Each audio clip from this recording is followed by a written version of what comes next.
Something I don't talk about a whole lot is why I got into YouTube in the first place. And a big part of that was my friends needling me endlessly because I am known for having extremely bad luck. So for the longest time, a lot of my friends have been telling me, hey, Jake, you need to start a YouTube channel. People like to watch people suffer, so people probably get a kick out of your terrible luck. And then you can capitalize on it, make some money from a YouTube channel. But the joke is on them because this channel loses money like a car dealership in Amish territory. Like, comment, and subscribe. As you know, in a previous video, I just got one of my dream cars, my 3 Series E46, resprayed at Mako. Got a lot of the big issues that it had that were really annoying me fixed, and it was looking great. This is now the next day. I just finished up work a little earlier, was walking out into the parking lot, and yeah, someone backed into my car. Literally the day after I got it back. Ain't that typical?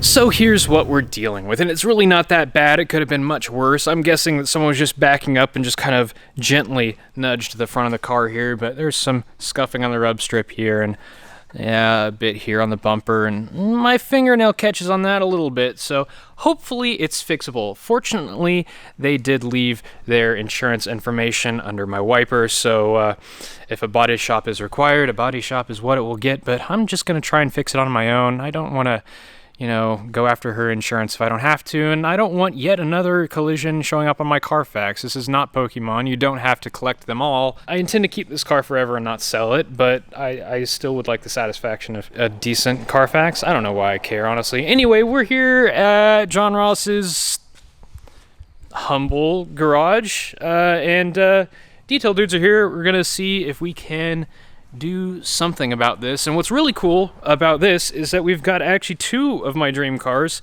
right next to each other. You can kind of tell when I got into cars by what my dream cars were. And heck, if we could go find someone with a 2005 Mustang, we'd have 3 of the 4 of my dream cars all in one place. I don't know anyone with the 4th because that's a Bugatti Veyron, and good luck with that. We're gonna see how good Mako's paint is objectively. 7.8 mils. 8 mils? I have no context for any of this. How thick is paint usually? On new cars, 4 or less. Okay. So, and this about double. And this is pretty typical with resprays because factory coating is applied by a robot that is getting perfectly even sweeps each time, which just isn't really possible for a human to do. And the human's not trying to save, 1 ounce of paint over the course of 5 million cars. So typically these aftermarket paint jobs have a lot more clear that you can burn through, which is nice because a lot of the times aftermarket paint jobs have a lot of orange peel that you need to wet sand. So hey, it works out. And hopefully that means we can get rid of all of this. I don't know if we can get this rub strip. Yeah, that might buff off. The polish we use is friendly on them, so it's possible that we can run the polisher over it a few times and sweet come out clean. 3000 grit KXK rid stick. And we're going to just go real light on it and see what we can make happen. Okay. So after sanding with the 3000 grit, what we're left with is just this sort of hazy spot that my camera refuses to focus on. As you can see there's still the 2 little bitty scratches there, but there's, painted over rock chips right next to them. So I'm kind of splitting hairs if I'm going to bother to care about that. But already it's looking like this is going to be a massive improvement, and it's probably just going to look as good as it did before, hopefully.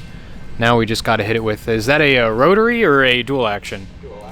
Dual action. Dual action, 3-inch buffer with a foam pad? Yeah, we'll go with a little more aggressive compound first, and then switch out to a finished polish.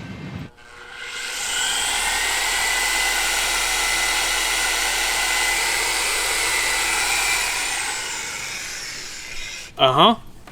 That's a pretty immediate and observable result. Can I see myself in it? I sure can. Dang.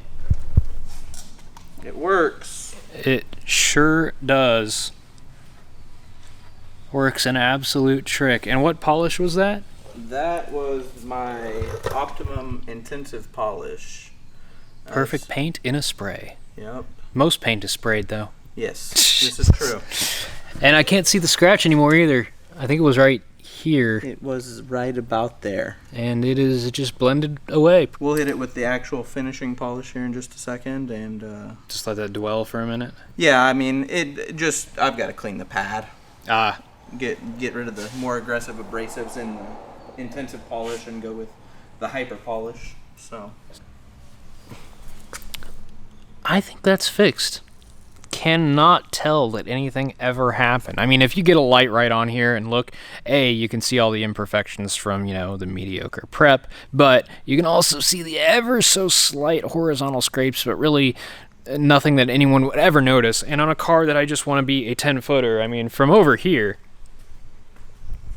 it looks amazing. Well, huge thanks to Scott, the Detail Dudes, yes, sir, Paint Correction Master, for bailing out my poor luck and the universe's general hatred of me and getting this back to something that I was just gonna go sit and stare at it after work, honestly, and then that happened and I was just sad. But now we're not sad. Now we're happy again because the BMW looks tolerable.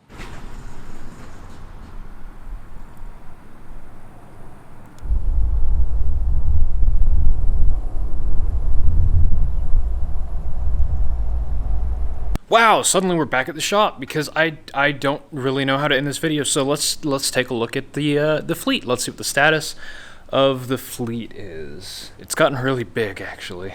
Starting here in the shop, we have the mountain bike, which is what hurt my finger. I was taking the front wheel off and I popped it up in the air, and my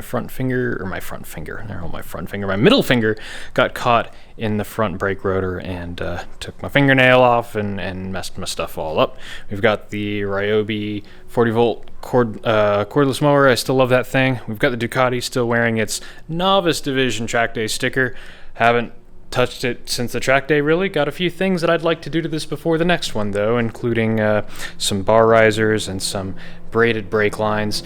We've got the Yamaha. That's still waiting for me to buy a new piston and get the cylinder hone. The Goldwing. Who wants a Goldwing? Get this thing out of my shop. I'm tired of looking at it, and I really don't want to replace the fuel tank. Needs the fuel tank replaced, needs a rear brake master cylinder rebuilt, and needs front wheel bearings. Carbs have been rebuilt. They're over there sitting ready to be reinstalled, but I've lost all motivation to work on this thing. I love it. It'd be excellent if it was running and riding. I would absolutely love this bike because it's very comfy and I have a bad back, and I can't overstate how nice it is to have a trunk that your helmet will fit in, because then you can go places and lock your helmet up and not have to worry about it. It's absolutely wonderful. Over here we've got the Maxima. I'm actually filming the video that you saw earlier this week with the wheels. Still filming that. We've got the Insight parts car, which is hopefully going away today or tomorrow. We're taking that elsewhere to remove the powertrain, since I did what I wanted with the battery pack already. Powertrain's going to be taken out of this and completely rebuilt. Rings, bearings, gaskets, all of that. Transmission is also coming apart. I'm going to redo the first and second gear synchros in that, as well as the input shaft bushing, just because that is an issue that these have. The most difficult part of all this is going to be getting piston rings. They've been no longer available for these engines for a long time, so I'm going to have to get them custom made from an outfit in, I believe, Europe somewhere. So that'll be fun.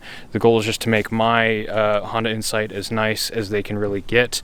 This thing still exists.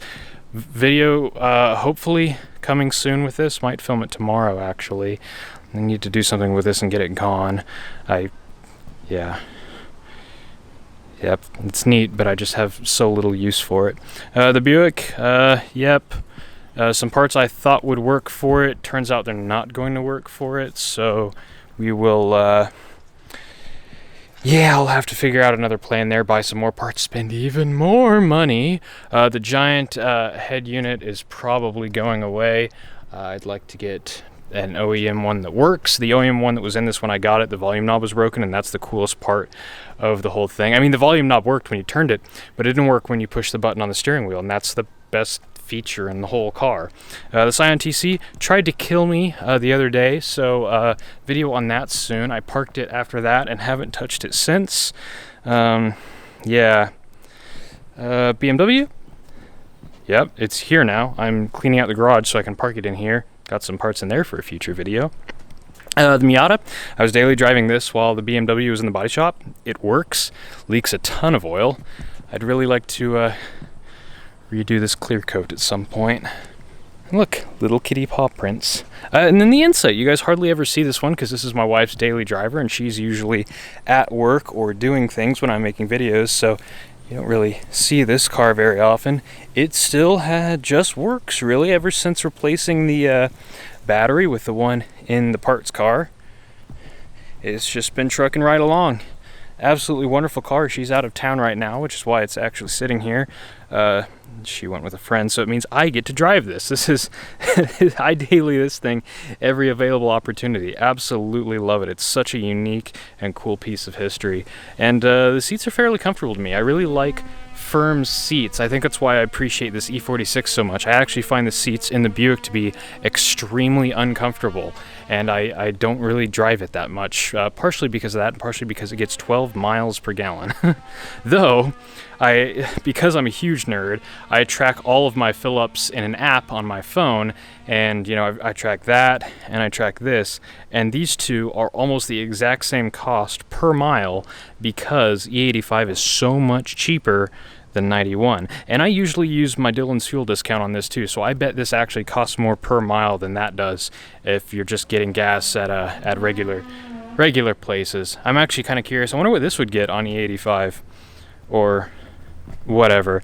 I have a tune, and I'm going to do a video on how I tuned it here soon, but I have a tune where I can actually manually choose my ethanol blend with the tachometer. You push cruise control buttons and you can choose with the numbers on the tach what percentage of ethanol you have in the car, and it'll blend tables. I mean, you can do it for other things too, but yeah, it's a blended tune thing. It's super cool.